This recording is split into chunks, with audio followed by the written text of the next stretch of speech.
സുഹൃത്തുക്കളെ, നമ്മുടെ വാഹനങ്ങളുടെയൊക്കെ ടയറിന്റെ തേയ്മാനം നമ്മൾ ആരും ശ്രദ്ധിക്കാറുണ്ടോ? ഒരു വാഹനത്തിൽ ഏറ്റവും കൂടുതൽ ശ്രദ്ധിക്കപ്പെടേണ്ട ഒരു ഭാഗമാണ് ടയർ എന്നത്. ഈ ടയറിന് ഏറ്റവും കൂടുതൽ തേയ്മാനം വരുന്ന ഭാഗം രണ്ട് വശവും കൂടിയാണ്.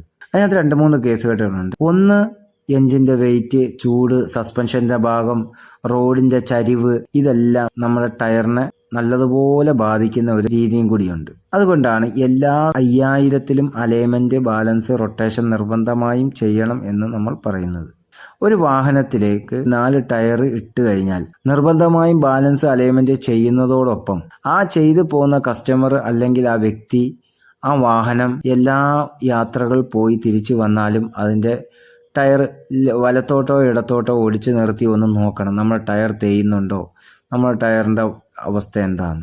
ഇന്ന് നമ്മൾ കാണപ്പെടുന്ന രീതി എന്തെന്നാൽ ഒട്ടുമിക്ക വാഹനങ്ങളുടെയും ഫ്രണ്ട് ടയറാണ് തേയുന്നത്. അത് എന്തുകൊണ്ടെന്ന് വെച്ച് കഴിഞ്ഞാൽ കറക്റ്റ് രീതിയിൽ റൊട്ടേഷൻ ചെയ്യാത്തത് കൊണ്ട് മാത്രമാണ്. സർവീസ് സെന്ററിൽ ചെയ്തു എന്നുള്ള വിശ്വാസത്തിന്റെ പേരിൽ റൊട്ടേഷൻ ചെയ്യാതെയും കറക്റ്റ് പ്രോപ്പർലി എയർ അടിക്കാതെയും കൊണ്ടു നടക്കും. ഒരു വാഹനത്തിന്റെ എയർ കുറഞ്ഞാൽ തന്നെ വണ്ടിയുടെ മൈലേജിനെ ബാധിക്കും, വണ്ടിയുടെ ടയറിന്റെ ലൈഫിനെ ബാധിക്കും. അപ്പം നമ്മുടെ ടയർ എപ്പോഴും ഒരു യാത്ര പോയി കഴിഞ്ഞ് തിരിച്ചു വന്നാൽ നമ്മുടെ ടയർ നമ്മൾ ശ്രദ്ധിക്കണം. ഒന്ന് ലെഫ്റ്റിലോട്ടോ റൈറ്റിലോട്ടോ ഓടിച്ച് നമ്മുടെ ടയർ കറക്റ്റ് പ്രോപ്പർലി തേയുന്നതാണോ, ഇല്ല എങ്കിൽ അടുത്ത സർവീസ് സെൻറ്ററുമായി അല്ലെങ്കിൽ അടുത്ത അലൈൻമെൻറ്റ് സെൻറ്ററുമായി നമ്മൾ ബന്ധപ്പെട്ട് നമ്മുടെ ടയർ കറക്റ്റ് രീതിയിലാണോ തേയുന്നതെന്ന് നമ്മൾ ചോദിച്ച് മനസ്സിലാക്കി മുന്നോട്ട് പോകലാണ് ഏറ്റവും ഉചിതം.